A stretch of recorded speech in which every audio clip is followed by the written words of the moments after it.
Mendieta. Yo creo que si hay alguien que ha dado seguimiento puntual a todo lo que aconteció en el caso del exgobernador de Veracruz, Javier Duarte, ese es Arturo Ángel Mendieta.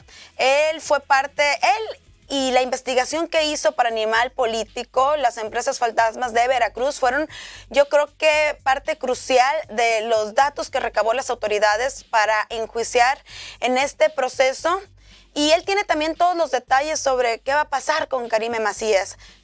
Arturo, muy buenos días. Hola, ¿cómo estás, Priscila? Muy buenos días. Un saludo a todos por allá y qué gusto escucharte. Arturo, ¿qué novedades hay en torno al caso?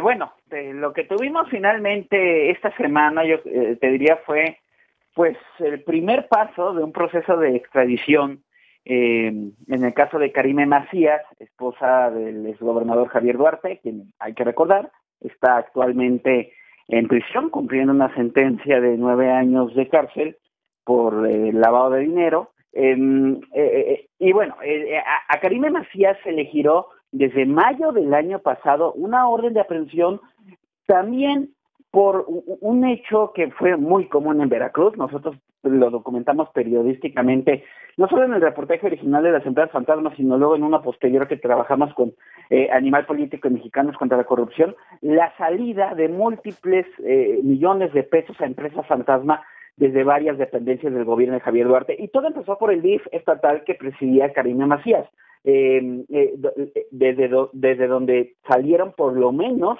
más de 400 millones de pesos en pagos a 33 empresas fantasma. Eso es lo que nosotros documentamos periodísticamente. Ahora, la orden de aprehensión o la investigación que da paso a esa orden de aprehensión de hace año y medio, en realidad solo son por pagos a 6 empresas por poco más de 100 millones de pesos. Es decir, de entrada de la investigación yo te diría que sí se queda bastante corta, pero bueno, fue suficiente para que se librara una orden de aprehensión en contra de Karime Macías. El tema es que para mayo del 2018 Karime Macías ya vivía en el Reino Unido con sus hijos, porque hay que recordar que luego de que a Duarte lo detienen o bueno, se entrega en Guatemala en 2017, pues Karime en ese momento no tenía ninguna orden en su contra y ella se traslada al Reino Unido a vivir con sus hijos y posteriormente inicia una solicitud de asilo político, lo que le ha permitido permanecer legalmente, digamos, en aquel país. Entonces, pues sale la orden de aprehensión y no, evidentemente no se puede cumplimentar en México y por lo tanto inició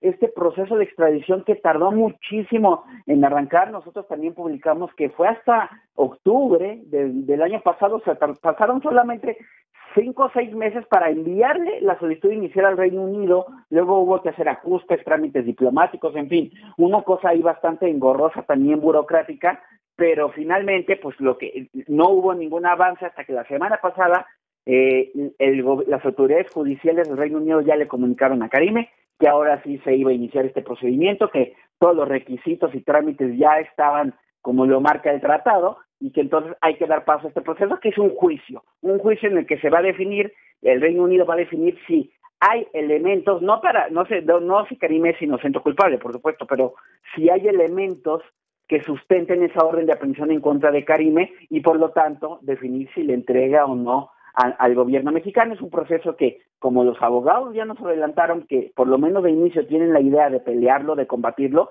pues podría llevar entre 3 y 6 meses por lo menos, ¿no? Arturo, ¿cuántos meses podría durar este proceso judicial?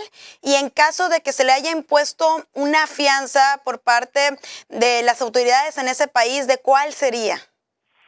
Mira, la fianza que le pusieron un punto por el cual, y eso causó un poco de debate al inicio esta semana, de si a Karime la habían detenido o ella se había entregado. Lo que sucedió realmente es que a Karime la semana pasada le llamaron, incluso fue por teléfono, le avisaron que tenía que presentarse. Ella hace unos meses que ya se mudó de Londres a Oxford porque al parecer ya no podía pagar esa renta que estaba pagando. Vivía todo lujo, ¿verdad? Trascendió en las redes sociales algunas imágenes de Karime paseando en algunas de las colonias más exclusivas e incluso creo que sus hijos se encontraban estudiando también en planteles educativos de bastante prestigio por allá.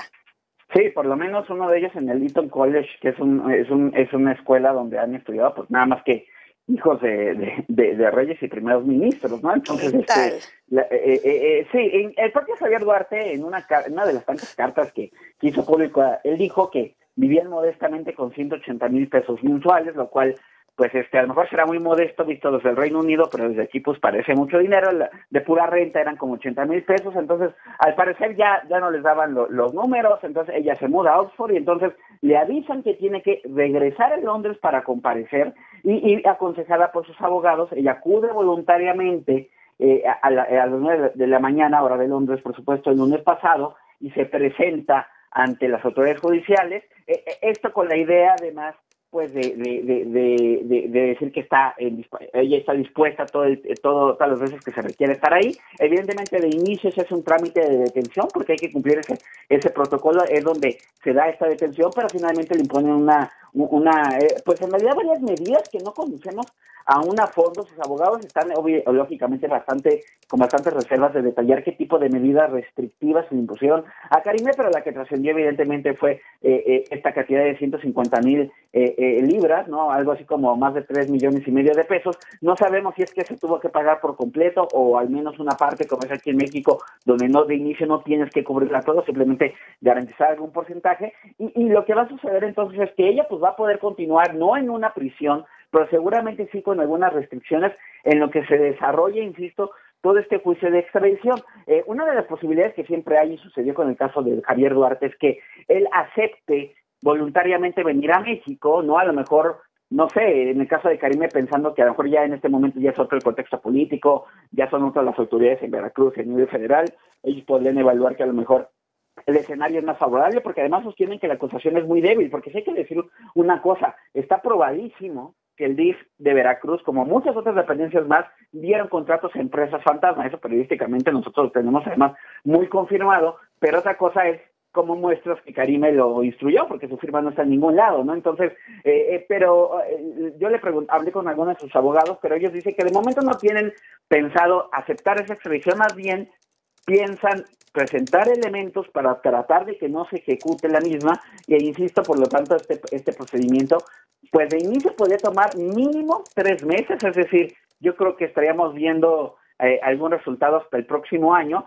y de ahí pues hay que ver si se interponen recursos, es decir, pues puede tardar algunos meses más, pero bueno, el hecho de que sí se dio un primer paso, o sea, ya sabemos que el proceso se puso en marcha porque pasaron varios meses en que no sabíamos prácticamente nada, ¿no? Arturo, ¿nos recuerdas cuál fue el número de empresas fantasma y cuánto dinero se adjudicaron mediante este esquema de desvío de recursos? En el caso de Karime, ella se encontraba al frente del DIF en el estado de Veracruz. Sí, en el caso específico de Karime fueron poco más de 430 millones de pesos en el caso del DIF de Veracruz, que se dieron en contratos a 33 empresas fantasma. Esa es lo que revelamos en un reportaje, Mexicanos contra la corrupción y animal político. La acusación de la Fiscalía de Veracruz es por 112 millones y pagos a 6 empresas fantasma. Estas 6 empresas pertenecientes a estas 33 que te estoy mencionando, y sí es importante señalar que lo que tenemos documentado en los reportajes es que en total fueron más de 3,600 millones de pesos los que salieron desde 10 dependencias distintas del gobierno de Javier Duarte, entre ellas el DIF, que presidía Karime, hacia esta red de compañías fantasma. En total hablamos de una red de unas 400 empresas fantasmas creadas por un mismo despacho, pero no todas recibieron contratos, algunas recibían el dinero,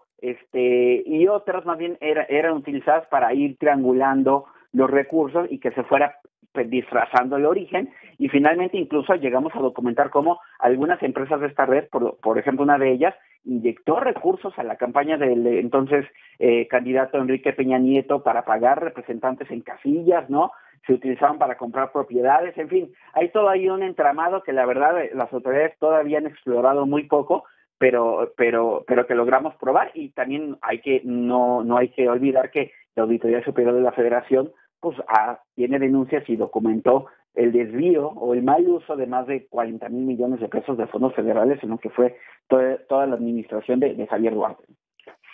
Arturo, ¿cuánto tiempo, a mí me entra esta duda, esta investigación con la que se documentó toda la corrupción del ex gobernador de Veracruz, ¿cuánto tiempo te tardó a ti recabar todos estos datos, todas estas actas constitutivas y sobre todo, cuál fue la importancia que le dieron las autoridades a toda esta carpeta de investigación que tú periodísticamente lograste documentar? Sí, mira, yo te diría que fue un trabajo, en varios momentos, que no se agotó con la primera publicación. Te hablaría más o menos entre 2 y 3 años en distintos momentos de estar publicando distintas notas.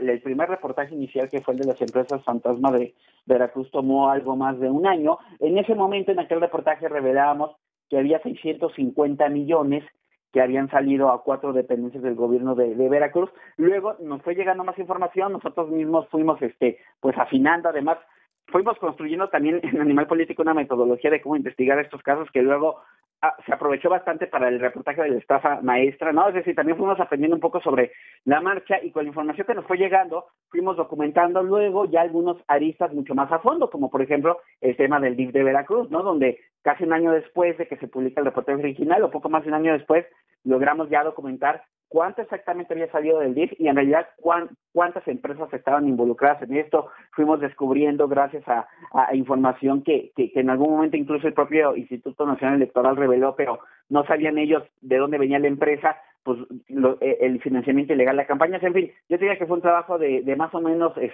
3 años y los impactos reales, bueno, parte de la información que nosotros revelamos se utilizó en el caso de Javier Duarte, por el cual él aceptó declararse culpable. Ahora él ha interpuesto diversos amparos porque dice que las pruebas bancarias, él no sabía que las habían recabado ilegalmente. Bueno, eso ya es algo que se definirá posteriormente, pero bueno, el modus operandi que documentamos en el reportaje fue el mismo que la Fiscalía General de la República, bueno, entonces PGR presentó en el caso, y en el caso de Karime Macías también. Es decir, lo que la Fiscalía de Veracruz en su momento construyó para la orden de aprehensión, pues son las mismas empresas, aunque no es la misma dimensión, pero sí son las mismas empresas y el mismo modus operandi que nosotros publicamos y se utilizó para esta orden de aprehensión que esta semana derivó en lo que vimos, también algunos otros casos que se impulsaron, y bueno, en eso se ha traducido, aunque insisto, en realidad yo creo que todavía a nivel de investigación oficial se ha quedado bastante corto en dilucidar. Estamos hablando de más de 400 compañías, estamos hablando de posible lavado de dinero. Yo creo que haría falta todavía mucho más trabajo para saber realmente, responder a cabalidad una de las preguntas más importantes que siempre nos quedan y que es dónde quedó todo ese dinero, ¿no? Estaremos muy pendientes y muchísimas gracias, Arturo Ángel, y felicidades por tu trabajo. Yo creo que si alguien ha documentado a fondo todo este tema de los casos de corrupción en el gobierno de Veracruz, en el ex gobierno de Veracruz, has sido tú. Muchas gracias por tu enlace. No, gracias a ti, que tengas buen día y hasta luego. Igualmente. Y bueno, seguimos con más información en Proyecto Puente, algo de lo que tenemos en el portal. Abarrotan hermosillenses tiendas de disfraces. Tenemos una